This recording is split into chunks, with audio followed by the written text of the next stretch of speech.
Leeds, Leeds, Leeds. What is happening?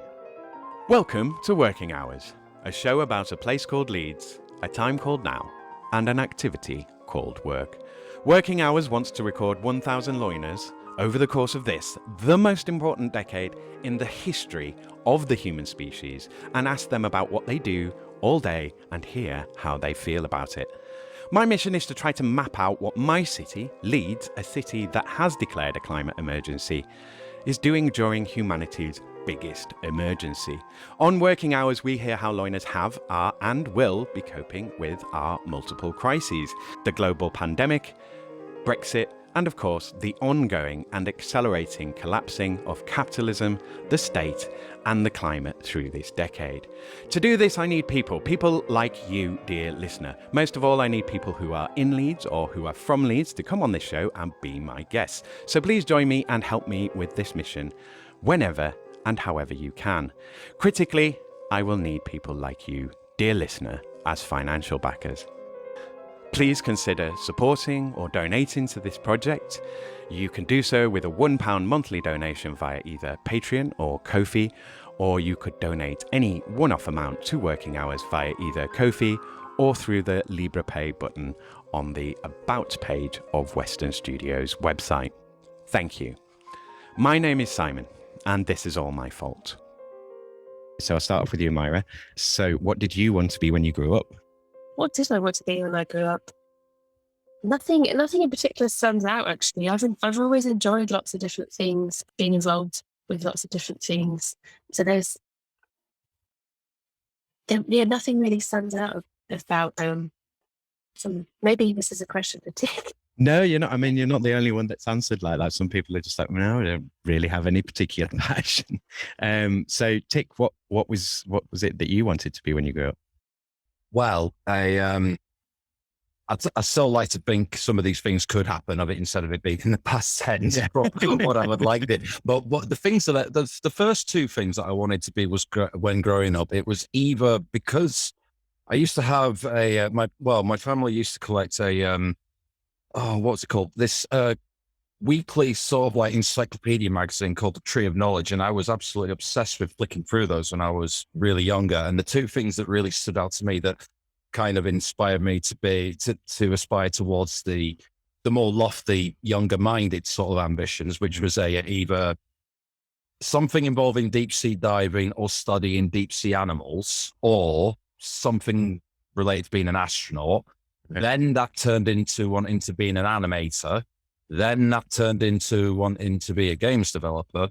Then that turned into settling for anything creative. Yeah. Well, a lot of those sound like, different worlds. They are. Space and undersea, and yeah. They are. In fact, I remember probably picking those two other alien worlds specifically because I suppose that was probably round about the age where young old Tick had probably started to look at the world and started thinking to himself, well, this is a bit mundane. It's like, where's the excitement? Totally. You're listening to Series 3, Episode 40, and to my guests, Myra Rowland and Thomas Tickner from Open Source Arts. This is another Zoom interview recorded on the 6th of April 2022. Hello, loves. So this was a while coming out, eh? Various reasons, but I like that this is coming out now. We discussed the Ukraine war again on this episode. I don't want to make any commentary on that disgusting activity, and it's unbelievable that the war is still ongoing. It's also ridiculous that all those nuclear treaties were allowed to lapse. Anyways, Myra Rowland has a background working in higher education and joined the Open Source Arts team in autumn 2017. Myra brings her organisational skills and enthusiasm for getting involved and helping great things happen to open source arts. She is passionate about facilitating people and communities to realise, develop and use their power, wisdom and skills in a way which is socially just and full of heart. Myra works across all projects and activities at Open Source Arts, so if you would like to know more, get in touch with Myra. Thomas Tickner, or Tick, started an apprenticeship as a junior content producer in November 2021. Tick has been working with Open Source Arts on and off in a voluntary capacity prior to this for a few years. Starting off learning new skills in the fabrication workshop and also developing and facilitating illustration workshops, he is building on these skills, now learning and working on making and producing content, including the use of photography, live streaming, and video editing for open source arts, events and media. Tom lives and breathes all things illustration, imagination, and the creative process, always eager to add more possibility to his growing skill set. To find out more, go to opensourcearts.co.uk or follow them on Instagram, instagram.com/open source arts, twitter.com/open source leads, and facebook.com/leads open source arts. Before we go any further, I want to say a big thank you to this show's favourite American trucker for another incredibly generous donation to the show and for keeping me at it in these cold, dark days. So thank you very much. And I would also like to thank another generous donor who I won't name on the show as I don't have their permission at the moment, but I just wanted to say thanks to you also on the off chance you're listening. Also, I have just learned about 2 guests coming together to work on something which is really nice to hear. Right then, let's get on with this episode of Working Hours with Myra Rowland and Thomas Tickner. What is it that you do now? So I'll stay with you, Tick, for this. What I am doing now is I am working as an apprentice content producer at Open Source Arts. I received this apprenticeship through the National College of Creative Industries and Access to Music. I started at the end of November and at the start of December of last year. This was coming off at the end of an 11-year spell working in retail. And so basically, a lot of my day-to-days now is basically consisting of learning, practicing new skills and disciplines and trying to get myself up to, really desperately trying to get myself out of this, what I can only describe as like a sort of like a factory hierarchical sort of way of thinking where like, you've been in like a corporation for so long and the only way you can like sort of think is like I need to be told what to do. Sort of like, I can't. Yeah. But now I'm like landed in a situation and an environment where no, that's not the way. And even though it's been sort of like a little bit, it has been a fair bit of time since I started. It's still, the adjustment is still like hitting me every day though. But in terms of sort of like the actual content production, what that actually entails is that I am practicing to use and get familiar with with photography, videography, also graphic design and copywriting. So plenty of stuff there. So Chris needs to. It'll keep you busy. It is actually. So Myra, same question to you. What is it you're doing now? Now I do a bit of everything across Open Source Arts. So I'm involved with oversight really of all the different projects, activities, people that we work with here. So my day-to-day could be pretty varied, and it's changing as the team and our activities change and grow as well and develop. So my role has changed over the years. So I've been here, it's about 5 years now. And through that time, the organisation has changed a lot, and my role within that has changed with the organisation. So it's kept me interested and excited all this time, learning new things and being involved with new things. So how did you come to be involved? How did you get into Open Source Arts? I was working at the university when I first came across Open Source Arts and needed a change. I felt like it was time for a change because I'd been there for a good few years and there wasn't really a next step at the university. So it was time for me to leave the university, and I wasn't quite sure what my next step was at the time. So I spent time doing a few different volunteering projects and taking time out and being involved with lots of different things. So just exploring some of my interests, I suppose.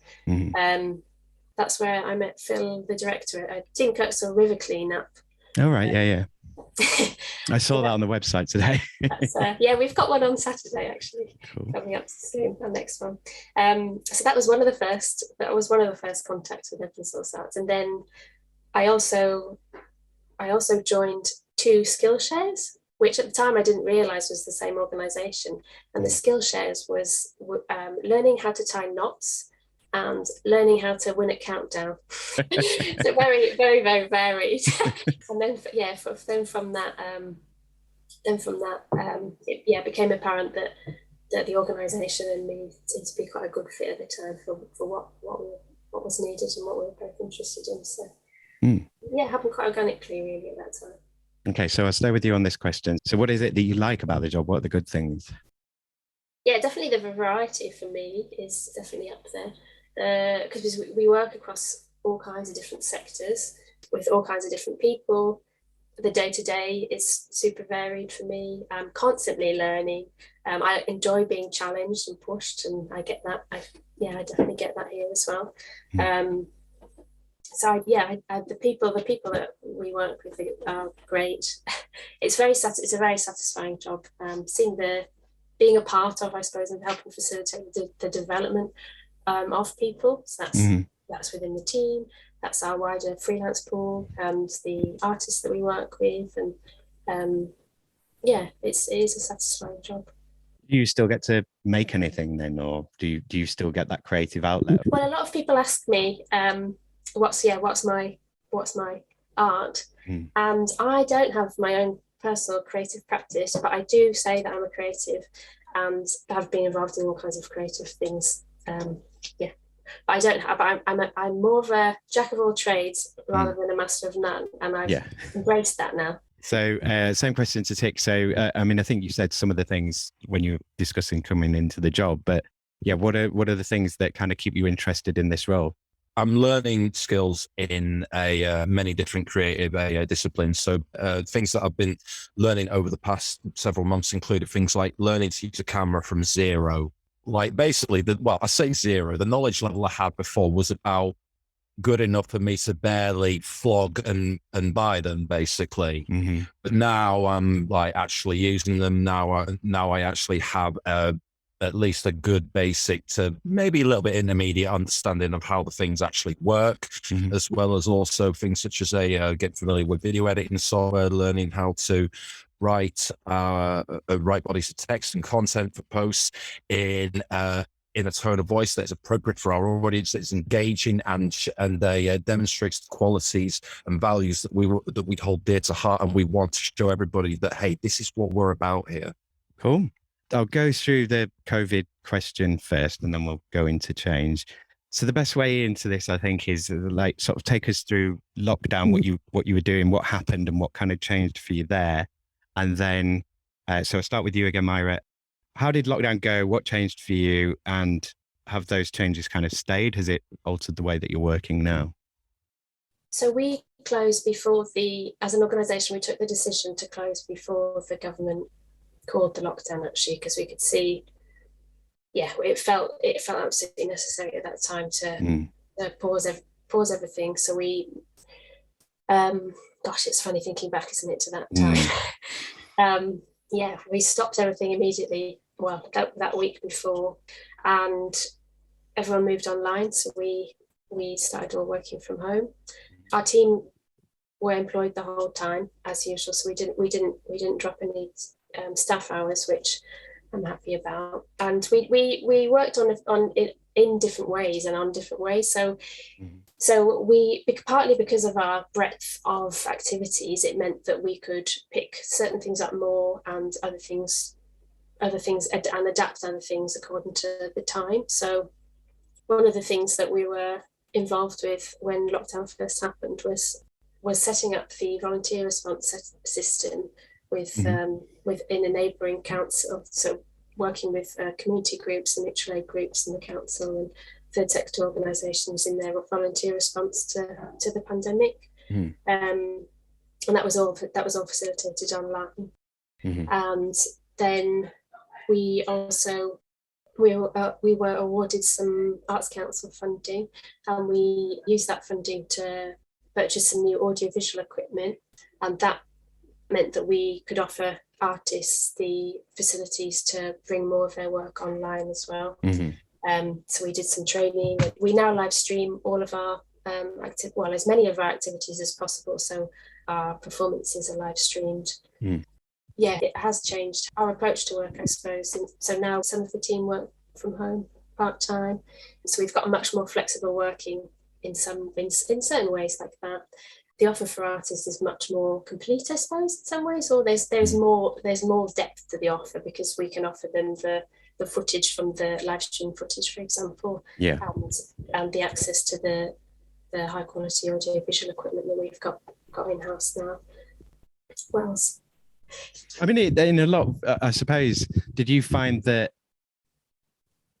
how much you could actually do online? Was it kind of all discovery, or were you already kind of working online and people already had experience of that? It varied, actually, varied. So as a team, we upskilled pretty quickly in our digital capability, I suppose, and still are learning. Yeah, there was quite a steep learning curve at the start of the pandemic to understand how all that was going to work, and it was a working as we go approach, working out as we go. So various, we have definitely learned a lot more skills there as a team. Yeah. So, Tick, same question to you. I mean, I guess you weren't there then. Were you working in retail still? That is correct. Yes. When the pandemic hit, I was still working in a second-hand electronics shop in the Leeds City Centre. I'm sure people can guess what it is. Quick. But basically, I was one of the, I'm looking back on this in hindsight and using the term, I was one of the lucky ones to go on furlough. But looking back on it, I'm now questioning how lucky that may have actually been in hindsight, because sort of like just questioning sort of like the time that got spent. I ended up spending, I ended up doing with it. I mean, in all fairness, the first 2 months felt super productive and super invigorating. Because sort of like, I'm not going to lie, sort of like before, like about a good several months before the pandemic actually hit, I was internally screaming for myself, please, let some great big world-changing event pull me out of work. And careful what you wish for. Mate, I've got another interesting story as well that about a friend of mine who visited from China in 2019, just after summer. But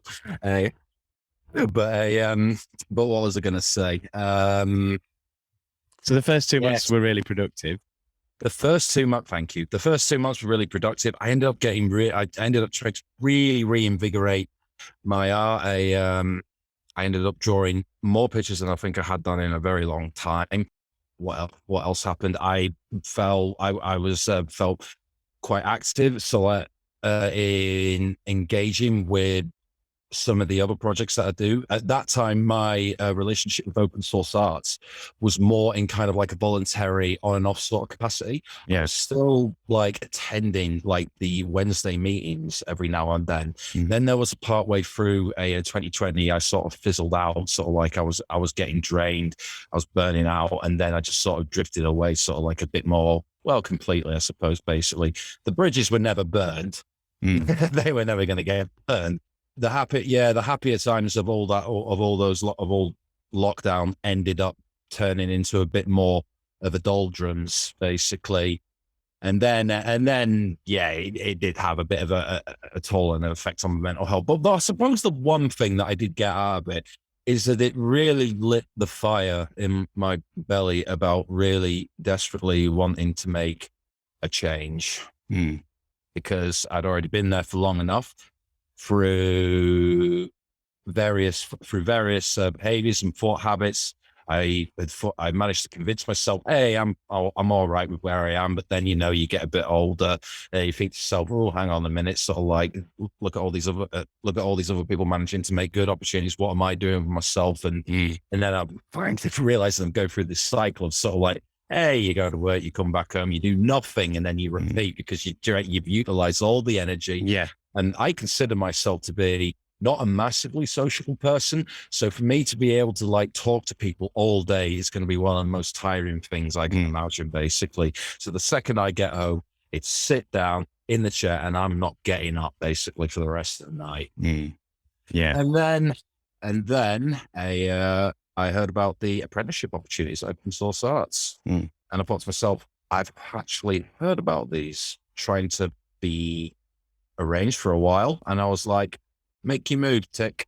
Make your move. And the rest is history. And the rest is history to present day.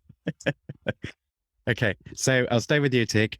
So we'll go into, I mean, you've been in the role sort of long enough now to kind of know what you're doing, know what the score is with it. So if you could change any three things about your role, or even the company, what would you change? So you kind of got carte blanche here. You don't have to worry about budget or whatever. You can be as realistic or unrealistic as you want. No, of course, be as lofty or as realistic as I wish. Let's see. This is a hard one. It is. No, you're right. It is a hard one because now I'm having to think about the things that I want to change from something that gave me so much joy during the initial transition from my last job. I mean, you can say nothing if you want. I mean, no. Well, I mean, the one thing that I'm trying to think of, like, get in the words in the right order for is I'm trying to think sort of like, I'm thinking sort of like I think some of these things are ultimately going to relate to me as well, because we all work here as like in a personal leadership sort of role where we are all responsible for all the activities that we do and also for updating everybody else as well. The one things that I keep noticing, I suppose, maybe sometimes like the process for sort of like, making sure that any content that's been produced is completely right. In terms of sort of like wording, coloring, framing, quality, things like that. Yeah. Sometimes I just wish it was a little bit faster, but I completely acknowledge that is also probably a part of me still learning how to communicate these sort of things. Mm-hmm. Like I said, like I said earlier, I'm not a massively sociable person, and I've come out of a job where all my social skills were utilized in a way that made me a little bit misanthropic. Mm. Yeah. I mean, I would add to that. I mean, I realized in a lot of the call center jobs or customer service jobs, it's just like, they're just monetizing my politeness here. I mean, that's a very nice way of putting it. No, definitely. That is one way of putting it. And it's always interesting as well, sort of like, oh yeah, no, we treat everybody sort of like absolutely exceptionally well. Everybody's a human being. Oh, look at that. I've stood behind the counter. I'm somebody else now. But yeah, it's but in all honesty, I can't really think of like two extra things at the moment because my mind is still sort of like swimming in sort of like, not a maelstrom, but like a current. That's of all the things of me just trying to get more and more grounded and familiar with everything that's still going on here. I do sort of like have managed to get down the process of most days today is basically have a look at what posts and content needs to be made, and then start trying to make it whether it'll be a case of sort of like making a quick little graphic or using a camera, writing a post. I think I'm digressing from the original question. I mean, it sounds to me that, the sort of areas of change would be personal. It's your personal development still, sounds like. Is that fair? I would say that is 100% true, because if we're talking about things that pertain to the personal self, I mean, I would argue that that's probably a bit true for everybody. Mm. Okay, so Myra, same question to you then, in terms of three things that you would change. That is a hard question. I mean, on that point of personal development, that's one of our key values, I suppose, at Open Source Access, that we're always learning, always developing. What would I change? I definitely wouldn't change that. Keep that. Can we pause time so we can do more? Yeah, I mean, like top ones that come up a lot of the time are kind of more money, more time, more resources. Yeah. Right. I mean, it's a good sign if if you can't think of things off the top of your head. I mean, if you were working in a workplace where it's like, oh, everything's going wrong here, they just need to do this and that, that's going to be easy to answer that question. But when you're working somewhere that you're happy with and it seems to be working, you're like, well, it's fine. So I'll stay with you, Myra, for the next question. So let's go to social media. How much does social media kind of affect your work, and how much of your work is social media? Yeah, social media is every organisation communicates with their audience via social media. That's a huge part of that. So yeah, it is absolutely key to people turning up to events or hearing about the things that we're doing here, and joining our membership scheme, all kinds of different things. Yeah, social media is crucial. As we share it amongst the team at the moment, so different people have different responsibilities for different elements. Yeah, sometimes that does include me. Sometimes that is Tick. Sometimes it's other people. So does it take up a lot of your time, and does it take up a lot more of your time? Sort of, I mean, I get the sensation that for a lot of people, even if they didn't work with social media before in their role, they're gonna, they're starting to pick up little bits of things that they have to do, and it's starting to take up more of our time in general roles. I mean, do you get a similar sense, or is it stayed about the same for you? Well, we've increased our activities, I suppose, and we've got more team members, so it has naturally increased as a team. Sort of just natural growth. Yeah, it's growth. So I'm not sure comparatively it's necessarily grown. Maybe it should do. I mean, does it take away from anything else? I mean, obviously you get value from it because you're doing a lot of events, you have to communicate that way. But do you think it takes up too much time, or do you think we dedicate the right amount of time to it, or as a society, or in well, either way? I mean, as an organisation, but I mean, you can sort of answer as an overall sense as well if you want. Well, we do try not to forget about the other forms of communicating with people as well, and pay attention to that, because not everybody is on social media or wants to be on social media, has access to social media, and probably increasingly so. Yeah, we do take time to communicate with people outside of social media as well, which is really important. Cool. Okay, so same question to you, Tick. So obviously you're going to be doing quite a lot of social media in your role by the sounds of it. So how much of your time does that take up? On average, I'd say probably it seems anywhere from about a 40 to 50% at the moment, because the other time of that will be spent actually recording, making actual content before it exists in a social media format, as well as also anything regarding general communications within the team, hosting, and also showing people the new studios next door whenever there's a booking and it's my turn to fulfill that role. Social media is I'm not going to lie, sort of like before I started this apprenticeship, my interest in social media was lukewarm, as was my usage of it. But now I'm having to lift up the hood and they look at all the parts and they see the numbers behind it all, which is actually which is quite interesting, actually, in all fairness. Have you got quite a good grasp then of the analytics and so on? No, not yet, unfortunately. I'm still trying to get my head around all manner of things. Like I'm still I'm still getting my head around Instagram Insights and any of the and whatever Facebook's equivalent is as well.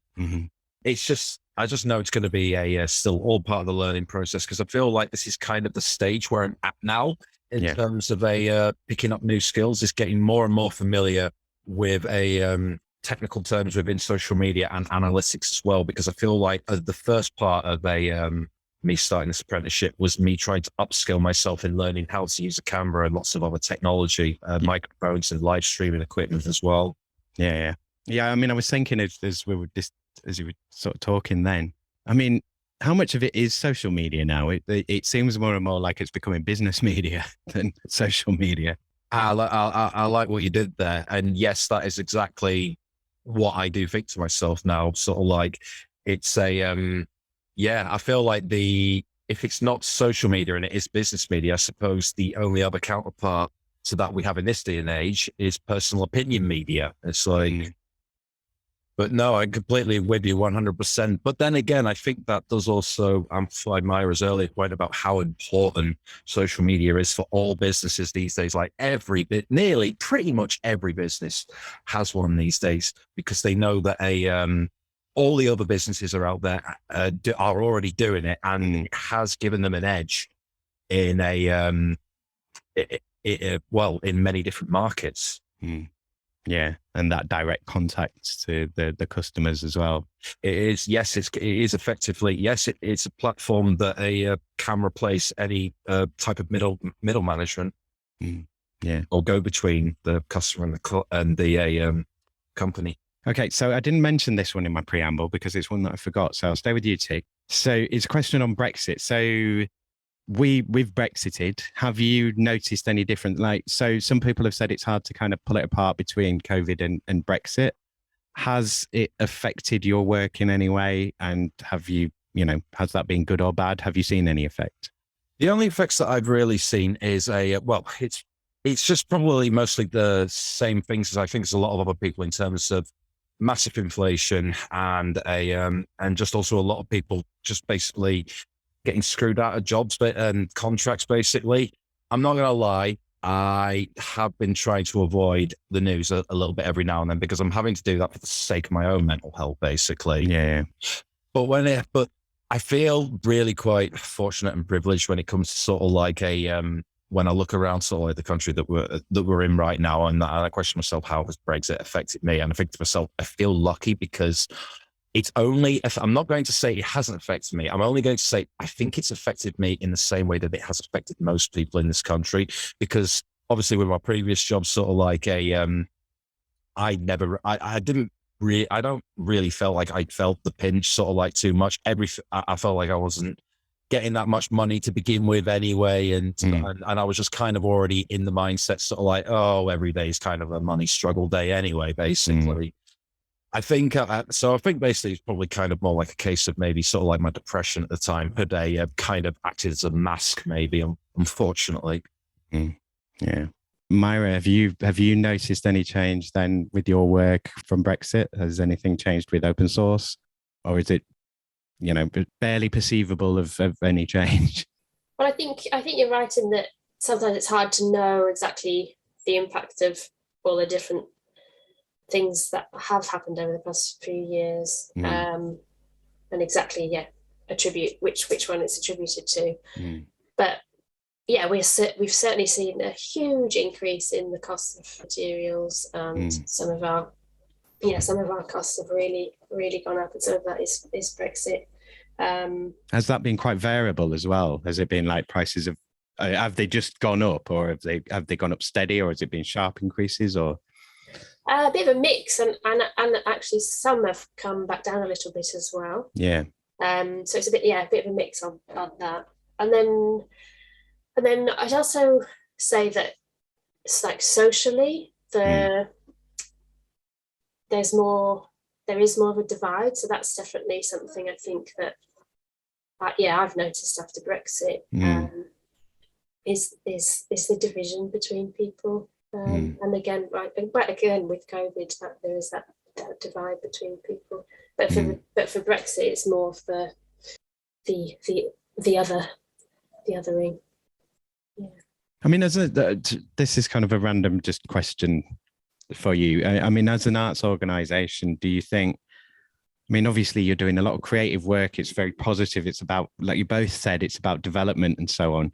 Do you see the arts as a place that can potentially heal some of those rifts, or is it like, I mean, is that how you try to look at it? I mean, absolutely. Yeah. There's a reason that there's a reason that I'm working in the creative sector and the arts, because I think that's where change can happen. Really, that's how culture changes. That's how mind shifts happen. It kind of goes back to Tick's point about being in sort of different worlds. It's like I think that a lot of it is we need to see those possibilities, and we haven't really been shown possibilities. We're just shown the same thing over and over again, and that's all people can kind of imagine. But when you're given those opportunities to imagine different possibilities and eventualities, when you can see them, then it's like, oh, well, yeah, we could do that. That's achievable. So I think that's a big part of it. And I think arts play a huge part in that, in terms of we can show you what things could be. Absolutely, yeah, I agree. If people are encouraged to use their imagination, then they can find more freedom, I suppose, and a more positive future for themselves and for society. Yeah.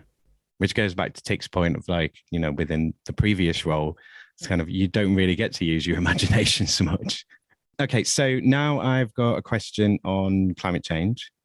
So I use climate change as a kind of catch-all for it, but it can include any other kind of environmental issues.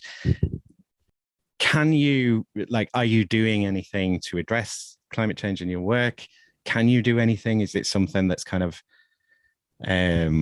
outside your day-to-day business working, and you've got to, worry about getting the money in rather than, being sustainable. So what can you do on that front, and what are you doing?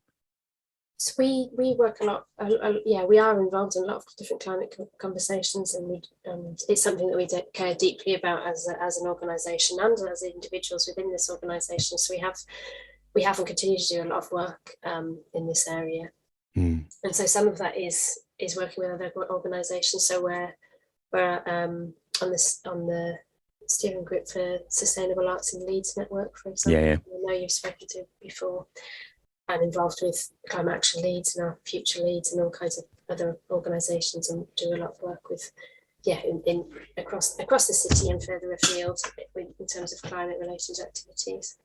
And then as an organisation, and also we encourage others to do the same. So for example, for some of our marquee hires, some of the clients, we encourage people to think differently about what part they could play in combating the climate emergency, and help them with that visioning as well.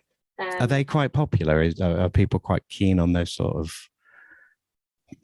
events where they can kind of be involved? Or are other people interested in kind of being involved in your climate work, for example?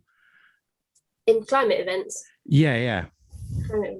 I think there's a growing interest in people that they want to be having conversations. Doing something. Yeah, they want to be doing something. They want to be talking about it, because it's ever pressing. It's an ever pressing need. The IPCC report was released the other day, and I mean it's as damning as ever.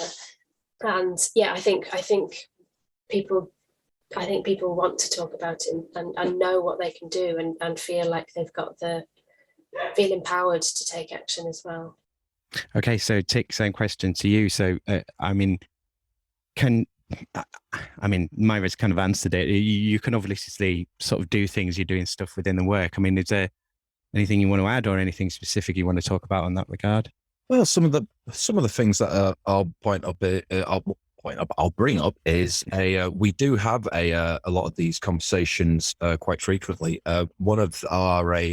One of the people who works here is specializes in environmental and environment, and I'm not gonna lie, he's kind of inspired me with a lot of, I'm not sure if it's fair to mention his name here, but but he has inspired me with a lot of like the contributions and suggestions he's made in terms of sort of like helping relate to making us work better within the environment and for it, which includes things like composting.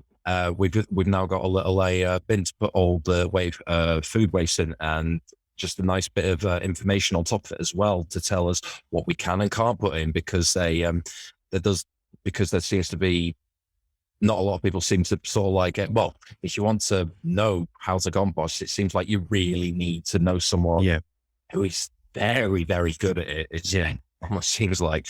But also one of the other things as well is also the same individual is also been working on something called the Kirkstall Valley Grant Scheme, which is a little micro grant scheme that I think is still going at the moment. Yep. Yeah, it's still on the website. Yeah, it's still on the website. Fantastic. But yeah, a micro grant to help, I think up to about £350 to help improve the communal and environmental well-being of the Leeds, Kirkstall and surrounding areas. I mean, Leeds seems to be pretty good.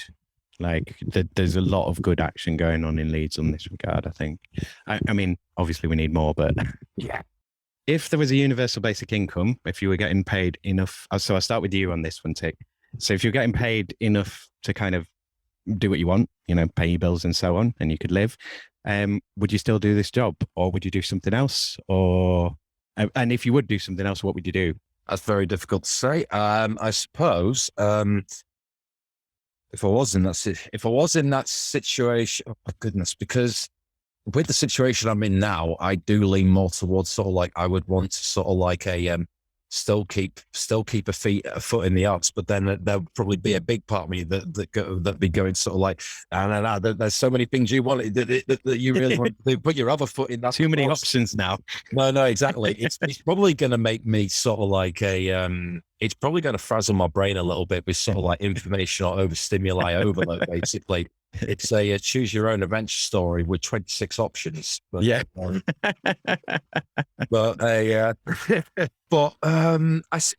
if you asked me the question 1 year ago, even, Yeah. I would have given you a resounding hell yes. Yeah. But to tell me it now, sort of like I'll be thinking to myself, and also because of the reflection of sort of like my lockdown experience as well, and now that I can see sort of like having so much free time probably isn't always a great thing. It's like, so now with that on board as an experience as well, it does actually make me reconsider what the answer to that question might be. There is still a big part of me that would probably want to try. Oh, goodness gracious me. There's many things. Unfortunately, I'm one of those people who'll see something and think to himself, oh, it looks like something I wouldn't mind giving a go, whether it be sort of like a streaming your favorite games on YouTube, or whether it be sort of like a posting art on a Patreon more regularly or something like that, or finally start actually doing something along the lines of 3D animation. Cool. Sounds good. Okay, so Myra, what would you do if there was a UBI? I mean, would you still be there? Would you be doing less hours? How do you think you would approach things? Probably wouldn't make much difference to me, actually. So sometimes I do. Sometimes I have asked myself a question more in terms of retirement, actually, maybe than UBI. And how do you think I would retire? What would I do? And I really enjoy being really active. Yeah. So I'd volunteer if I wasn't working. Yeah. So I think I'd probably just live my life as I am now. Yeah, it would just be a nice extra top up. Yeah. Nice. I'll throw in a random question because this has come up a couple of times. So I've just asked you about your commute. Is it a long commute, a short commute? And how do you feel about that journey into the office? Obviously, now you've got the experience of the journey just to the computer as opposed to the journey into the workplace. Have you got any thoughts on that? I mean, is it better or worse to be at home and not have to travel, or is the travel useful, or does it take up too much time? I work in the office and at home now, so I'm doing a bit of both. And if I'm at home, I like to take a walk around the park in the morning. And in fact, even if I'm coming into the office, sometimes I do that as well. And sometimes I walk or cycle. Sometimes I drive, I must say, into the office. It's not actually that far. I know that's not. Sometimes you have to. You're not going into space, you know. And I really value that time of a commute in the morning, just to have some. I think the fresh air in the morning really helps set you up for the day. Vic, how's your journey, and what do you think about it? My journey is always it's quite simple. It's quite fortunate actually as well, because especially through living in Leeds, I've never really known a long commute, bar like one time where it was like where I was actually when I first moved to Leeds, I was actually still commuting from Leeds to Bradford, but then I changed that very quickly. However, now it's literally just a walk now, and it has been that way for almost 8 years now. So I've been within walking distance throughout that whole time, which has made me feel fortunate in the sense, so like it's probably the one good bit of the one good way I do keep a bit of activeness within myself. And I even got to the stage where I probably pride myself, because I live near the Henley Stadium, and I would pride myself today's a good day because I watched the city centre in 30 minutes flat. That was a good one, and then something like that. But and now it's actually even better because it's it's technically a shorter walk now. The one thing that I suppose I kind of miss sort of like is I did manage to find one path on the last journey that did have a bit more greenery along it, just hidden away in some of the snickets and maybe behind the school, one of the schools, I think it is as well. It's a bit harder to find the greenery, I will admit, sort of like on the way on the way to open source arts, but I think that's mainly because Kirksall Road is just a big, busy main road. Yeah. Well, it's got the river hidden on the other side, I suppose. But yeah, it's just on the other side. It's just like I would have to go there to actually see. Yeah. Okay, so I've kind of gone through most of my questions. I'm going to pass it over to you if there's anything that particular that you want to talk about or anything that you want to highlight coming up with open source arts. So I'll start with you, Myra, and then I'll go back to Tick. Will this be released this week? Oh, I wish. So I'll try and get it back to you within like 2 days. Just I cleaned up files so you can proof it, and then I will do the editing. I'm getting better at being sort of more on top with the editing, and I had a long period where I lost out and I was catching up, but I'm catching up now. So it will be out as soon as I can.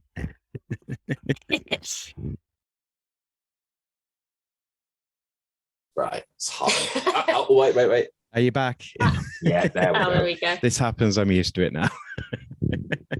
So sorry, you were just about to speak and then it froze. There we go. So I was just about to share about our membership scheme, because that's one of our super exciting developments at the moment. So it would be, they're primarily for recent graduates or early career artists, emergent artists, really emergent creatives. So that essential bridge between education and the workplace, because one of our core values is trying to help creatives stay in the city of Leeds and also stay in the creative disciplines that they love and want to stay in, rather than going to work in a coffee shop or anything. Or go to London or Manchester or anywhere else. Yeah. Bristol, exactly. Or work in a second-hand electronics shop. And so as a part of that support, we're really excited to be able to offer low-cost artist studios and access to all of the different facilities that we have here, like the dance studio and the audiovisual equipment and the wood metal workshop. And so is there a subscription fee with the membership then? Yeah, there's a few different membership levels. So that will be co-working, there's studio pods, and there's a couple of local studios, there's friend memberships, and a few different levels depending on people's needs, really. Okay, Tick, what have you got coming up? What's in the future for you? Just more and more posts, or? It certainly will be more and more posts, but what I know is basically in the future for me is Myra basically did sum up quite well one of the more exciting things about what's coming up for us as well. Although on top of that, it looks very likely we are going to get a second unit in Armley. Okay. Fingers crossed. It looks like it is going to happen though, but this is all exciting developments that that is happening here as well, which again is just sort of amplifying and multiplying the excitement that the studios brought as well to a third times. And well, I suppose in terms of what I'm going to be doing in the future, sort of like, I think for me, it probably is, as you described it a bit earlier on, something a bit more of a personal development thing, basically. Because I feel like the one mantra that I've been kind of almost repeating to myself ever since I started this is the change that you have undertaken here is exciting for the one reason is for the first time in my life, I actually can't wait to see who I'm going to be in 1 year's time. Yeah, I never had that. Yeah, that's cool. Since you came in via an apprenticeship, do you want to sort of tell us a little bit about the apprenticeship, how you got involved, and like how? Because from my experience, I worked on with apprentices briefly at Leeds City College, and it seemed at the time that people, you kind of had to find the place and then like the place to work, and then go and kind of get the education side organized. Is that still the case, or like how did you come into the apprenticeship? The way I came into the apprenticeship was purely through open source arts, essentially. I have known Phil and Myra for a bit, basically, and I had some awareness that the idea of trying to get apprenticeships here has been on the cards for quite some time. And I remember actually I think I'm thinking back to January or February of 2020 might have been the last time I actually heard something about that. And because I'd always had about sort of, I'd had like about a foot in open source arts for long enough to the extent it felt like, yeah, I am essentially was part of the team at that point, basically. Oh, brain freeze. Right. Lost your thread. Give me a moment there. Sorry. You can't. Yeah, please. Yeah, I mean, I was going to ask you about sort of bringing people in as apprentices, and like, can you do more? Are you planning on more? Yeah, so we took on our first apprentices in November last year, and this was a very deliberate decision. And another way that we think we're able to support artists and creatives to stay in the cultural sector. So I mean, Tick is a perfect example of this, coming from retail and now being able to work in the arts. And yeah, I'm super excited to see where Tick goes next as well, and what he creates. So we've got there's currently 3 cultural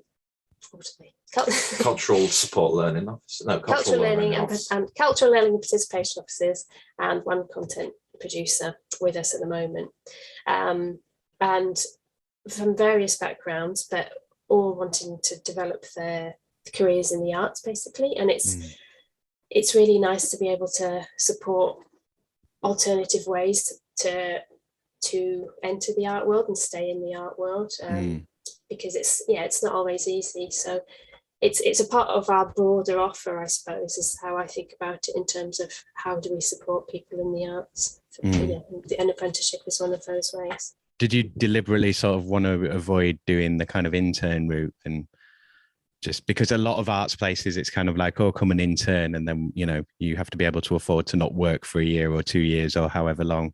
Like, at least this way, you're getting paid, but you are paying people and so on. Yeah, so we pay our apprentices the same as our core team. They're very much a part of our core team. I know that's not the same for every employer.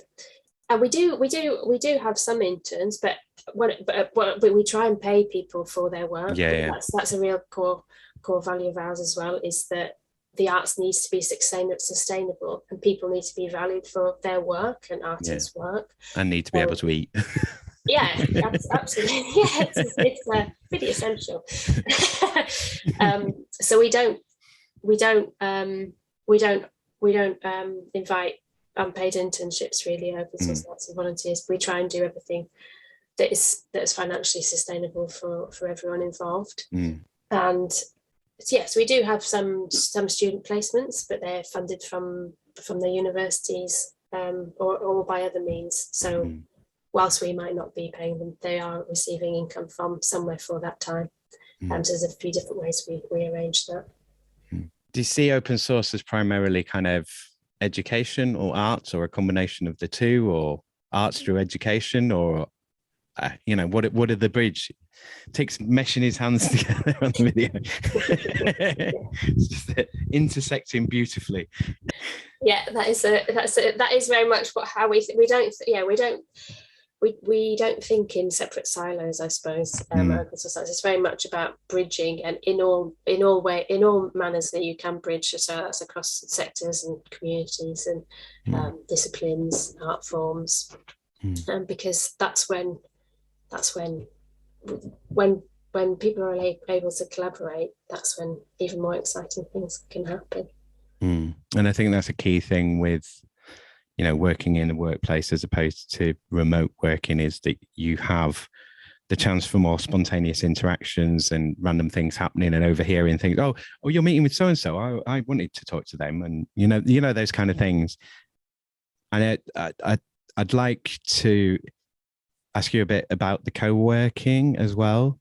So I don't know if it's working in the same space as you guys, like how that works, how long it's been running, and what kind of, if that's something that you're finding enjoyable as well, or if that's something that you want to develop, or how successful it's going. So if you just talk about the co-working aspect that you offer there. I mean, I know, is that only happening when the memberships start, or how's that running at the moment?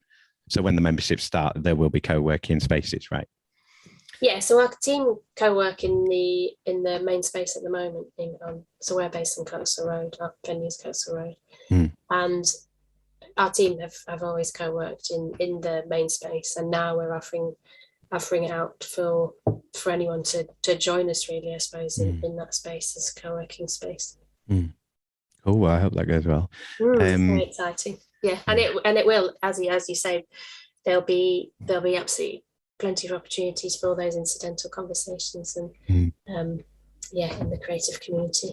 Yeah. And you're also, the other thing about being on Kirkstall Road, you know, you've got that new studio that's down there. You've got ITV studios. There's something else down there as well. There's some other TV stuff down there, isn't there? So there's plenty of stuff happening around. I mean, do you ever feel like you're missing out on stuff that's happening in the centre of town, or you're quite happy being placed where you are? I've no desire to be in the centre of town. I must say, I don't really go to the centre of town very often. And I am very happy to say that since the end of November, I've had no reason to go into the city centre anymore.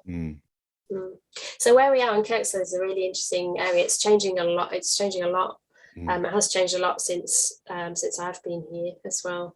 And there's so where we are, there's Airplay Studios, there's Insert Studios, there's Seagulls Paint, and so there's a really nice like creative hub and all of the video and TV and radio stations and theatre. There is a lot of different creative businesses in this area of Kirkstall, but we don't really have a distinct identity, I suppose, necessarily, because we're not town, we're not Burley, we're not Hyde Park, we're not really Kirkstall, depending which boundary you're looking at. We're not really Armley. Also, we're all very much a part of all of those. We're just the River Air, on the River Air. Yeah. Open source arts on air. So is there anything that you guys want to add or want to discuss or want to bring up? I mean, so I'll start with you, Tick. Is there anything you want to anything that we've not mentioned or anything that you want to talk about work-wise that we kind of not covered there? Oh, I'm definitely not really the best person to think of these suggestions themselves. I'm definitely the sort of person who responds, I think, better. Yeah. So I don't know, unless maybe you've got a topic, Myra. Well, our marquee season is coming up to full swing. So we have a marquee hire. Any surplus from that is then reinvested into the creative communities of open source arts and helps fund all of the different activities that we do here and subsidise the arts that way. So we're quite unusual as an arts organisation in following a more of a self-funded model, which enables us to be much more flexible and sustainable by ourselves, really, without all of the things that happen in the funding world. So if anyone's looking for a marquee, then please do get in touch, because it helps support the arts. Yeah, and there's a whole, it's the Canvas project it was called, wasn't it? And there's a whole range of different sizes of tents and marquees and so on for whatever events. I mean, is there anything else that you want to plug in terms of the work that you guys are doing and what's going on? We should probably get your website, socials and so on. If you don't have them or know them off the top of your head, I'll just put them in the show notes. We have all of the usual socials of all of our branches. So we have Open Source Arts, Yorkshire Circus, Community Canvas, Kirkstall Valley Grants. So you're very welcome to check out any of those. And they each have a website and all of the socials attached to those. Okay, cool. Take anything coming up for you that you want to plug or things that you want people to have a look at? Or I would highly recommend to anybody who's just living in Leeds or even a little bit nearby, anybody who's a bit bored, anybody who's looking for something a little bit exciting, check out the calendar on opensourcearts.co.uk. Particularly, keep your eye out on all the different workshops and our seasonal market events. Cool. Okay, so I do want to ask another question, Myra, just on sort of the funding side, the money side. So you've got a lot of training on there, which is, fabrication and welding and woodwork and like teaching people various set building skills and so on, and all the artistic development work that you do with people. Do you run courses on funding and financing and so on? Like, is that something that you're thinking of potentially offering? Because I suppose one of the things that's going to be key. I mean, like I'm thinking, you know, specifically of myself here as well, of just like trying to do something. And I think I'm okay on some of the money side stuff and the marketing stuff and some of these things, but you know, that's the difficult side. And especially for a lot of creative people, because they just want to go, oh, I want to create things. And it's like, yeah, but you have to pay attention to your bank balance and this, that, and the other. And, you know, you have to be able to do all these things. Yeah. So can I get you just speak on that for a bit?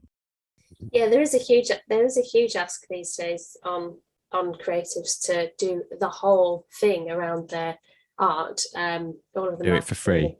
and everything. But all of those are very, very particular skill sets. And yeah, so which takes them away from actually creating their art.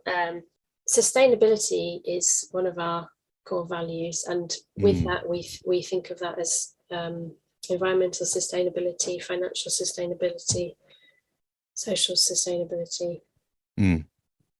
And so we have experimented with different ways of different financial models, I suppose, for people to access workshops and activities here, such as a collaborative financing model, which is a step beyond the pay-as-you-feel model, right? What you decide model, where we're transparent with what the activity it costs to put on, yeah, and then people can work out what they would need to contribute to make it sustainable or not make a loss at least. And it's kind of a much more transparent step from the pay what you feel or pay what you decide model. So that's an example. And we have running out of, sorry, ask the question again. It's late in the afternoon. It feels it. It's been a long day. Yeah, and it's midweek as well, so yeah, it's hump day, isn't it? It's a long day. Yeah, I mean, you must have seen like so many different ways of funding things through, and you're like, especially in that role and all of the things that you've been involved in. And I think it's always going to be a learning, you know, like you're always going to have to sort of be a financial innovator to a degree, like, all right, well, we can get a pool of money here, a pool of money there, and what's the legal requirements and so on. So yeah, I suppose you're still studying it really as well. Well, we'll study and share as we go, I suppose. Yeah. So yeah, we absolutely we will be offering more workshops and sharings on money topics, because it's a taboo as well still, which it doesn't need to be, you know. We can be more transparent about what things cost, and yeah, it would help everyone if we were. Yeah, that's in general the general way. Yeah, yeah. Yeah, because a lot of freelancers are in the dark, for example, about what there isn't necessarily set guidelines in every art discipline about what is a reasonable fee to be paid. So people especially coming into the industry for the first time don't know where to put their fee. So we will be doing more workshops to help people gain this understanding. I mean, I think it's a really difficult one, because as well, it's very unsexy, for want of a better term, isn't it? It's kind of like you want to go and do the creative stuff. You don't want to sit down and do accountancy or anything like that. So I don't think I have any other questions at the moment. We won't mention the war. That's probably best avoided. We can talk about that if you like. So we do mention the war, actually. Okay. So we're responsive. When Russia invaded the Ukraine, we started meeting as a team to talk about what is a peace building approach, and that helps inform the work that we do. So it's a sort of foundational approach to some of the activities, well, programming of activities here. So we don't shy away from important topics to make space to talk about, I suppose. So how's that taking shape? Is it pieces of artwork, or is it what's actually going on practically from that? At the moment, it's discussing as a team. So it's sort of planning at the moment. Yeah. It's not even planning, actually. Okay. So it's a step before, and we're exploring together what does peace mean for us. Yeah. It's it's a step before and much more foundational about where do you notice peace showing up in your life? Where have you experienced a peaceful interaction in the last week? And it's starting to pay attention to these different moments to gather more understanding about what is a peaceful approach to living, really. Because on a small scale, an interaction is the same dynamic as on the large scale. So if we can be peaceful in our interpersonal relationships, for example, on this small scale, it'll help us act much more peacefully on the larger scale. I think that's really good. I think that's really interesting as well. I mean, I said a bit ago, like I've got a bunch of policies to write for the business. And I wanted like an environmental policy, but I'm thinking that, that wants to be more of a peace and environment policy. So yeah, I've been thinking along similar lines, because it's just, there's no, as Tick said before, there's no point looking at the media, because it's the thing they get most excited about in life, isn't it? War. And there is nothing that they like more than just, plying us with non-stop footage of that kind of stuff. And it feels difficult to kind of escape that space sometimes. So yeah, like more peace stuff, I think, is generally good. Yeah. I really like that. And being able to talk about it as well, and not shy away from it, because it's different. It's a different thing to be a pacifist. Yeah. Really, rather than act in peace. But then also, when you get to a point where we've got not only the climate threat and more potential resource wars and all of this kind of stuff, but there's nuclear weapons as well. So let's just do something kind of happy to round up. I mean, that's happy because it's about peace, but yeah, it's kind of framed badly. But I mean, I think that's a really good, really positive thing. I think it'd be really interesting to see what comes out of that, and it might be worth. I think there's content to come out of that could be valuable to other people as well, in terms of maybe in terms of when you've made a decision of how you're going forward and so on.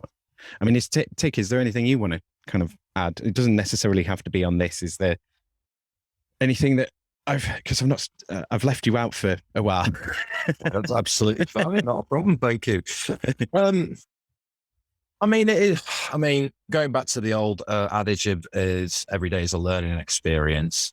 When through some of the more interesting bits that I've taken away through the talks about recognizing peaceful approaches, peaceful methods, and peaceful practices, has particularly been the recognition between peaceful language and the language of hate. So, say, using terms that may be rooted in something a bit more aggressive, sort of like, say, things like, surrender to the music, or, I'm going to shoot with a camera, and things like that. Some of those things very well could be grounded or rooted in sort of like a more atrocious sort of origins, possibly. But even if they're not, though, it's nice. It's been a nice realization to have the growing awareness that saying common phrases in some ways like that might actually be quite triggering or upsetting for other people, because the meaning might be lost on them as well, and all they might be able to hear is something a bit insidious.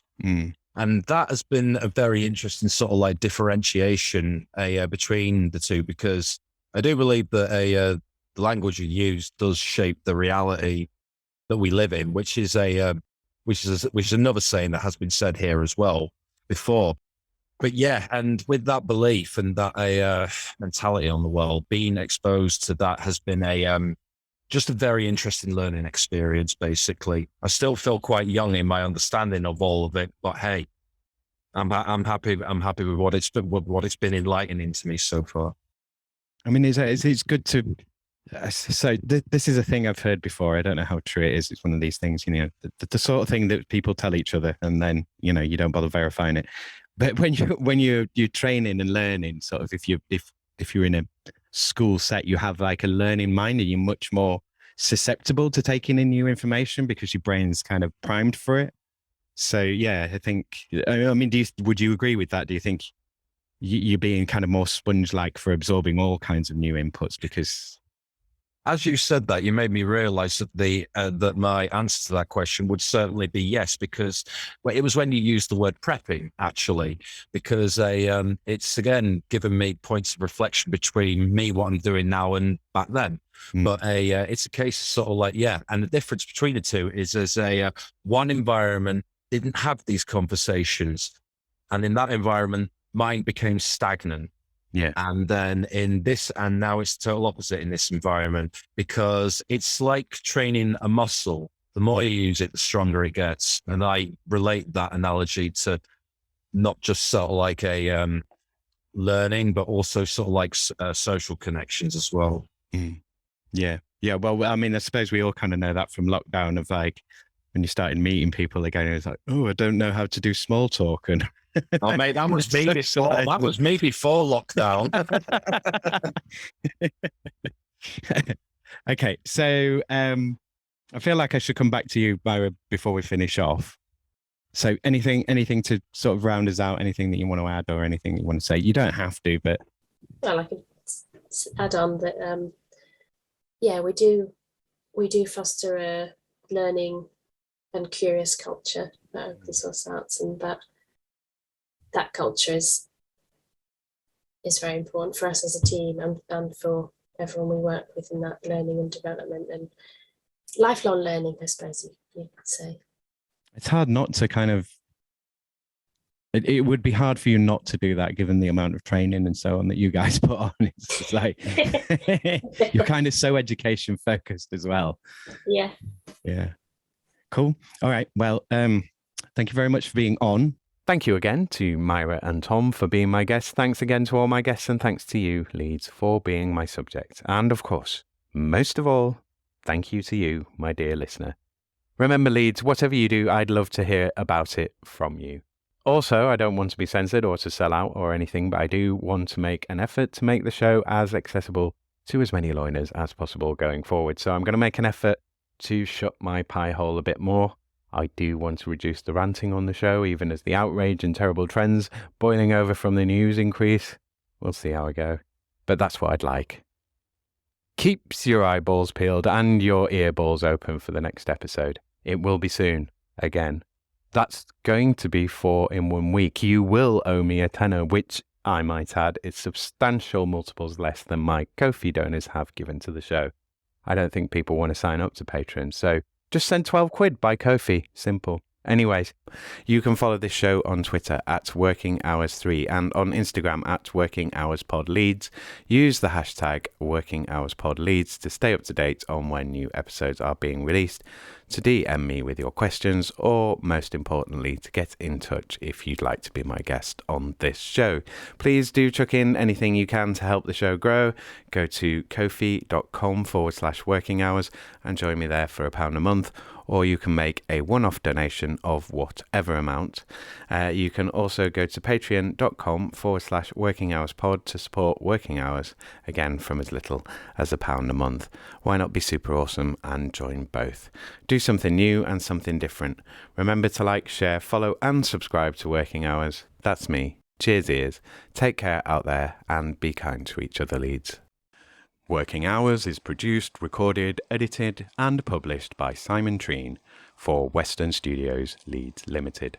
The music was The Bees from Chopin's Etudes, which is in the public domain and was taken from museopen.org. Please like Western Studios Leeds on Facebook at facebook.com/Western_Studios_Leeds and on LinkedIn, linkedin.com/company/Western-Studios. Leeds, are you considering taking the plunge into podcasts or audio content? Then think Western Studios for support, advice and guidance on getting it made. At Western Studios, you work with a real-life learner who is actually in Leeds. Not a piece of software, not a course of articles or a series of live chats and video courses, but me, a person in physical place-based reality. If you want to work with me to make your podcast or any digital audio content in Leeds, whether it's for your own cause, your publicity campaigns, to promote your products, increase your sales, or just to create your own passion projects, then get in touch with me, Western Studios, now. Don't wade through vapid articles and videos and podcasts about how to make podcasts by disembodied virtual people on the web. Get on with making your podcast now, and then when it gets hard and expensive and it all goes wrong, which it will, then call Western Studios to make your podcast with you or even for you. Western Studios will take on your podcast's boring, time-consuming and painful admin, recording, editing, transcription, whatever. Tell me about your podcasting pain points and I can make it all better for you. I feel your pain. For a charge, I will share it. Remember, podcast work is work. Leeds businesses, Leeds campaigns, Leeds brands. Got an inkling that you'd like a podcast but don't know where to start? Contact Western Studios at makemypodcast@western-studios.com and we'll start making your podcast straight away. The first hour of arranged consultation and pre-production time is free. £25 an hour after that for editing, recording, production. I can also arrange hefty discounts for the right projects. So tell me your idea and your budget and I'll tell you what I can do for you. What do you have to lose? Time. That's what. Time is running out. The best time to make a podcast was 10 years ago. The second best time is right now. Writers in Yorkshire, what are you doing with your lives? Hopefully you're writing. Well, I know there are listeners out there who want to hear great original writing performed as audio content that is about and for and has been made in Leeds. How do I know this? Because I'm one of them loiners what wants it. Help me make your old screenplays, unpublished novels, unperformed plays, stories, poems, and performances, whatever you got, baby, and make it as podcast content. Is your work arty, salacious, pulpy, strange? Good. Is it unfinished? Good. I can help you with that too. I can work with you to find actors, musicians, and voiceover artists and quickly realize your projects. I get practice making the shows and you get a finished, performed, and published version of your writing. Save yourself the hassle and the headache of making your podcasts on your own by working with me instead.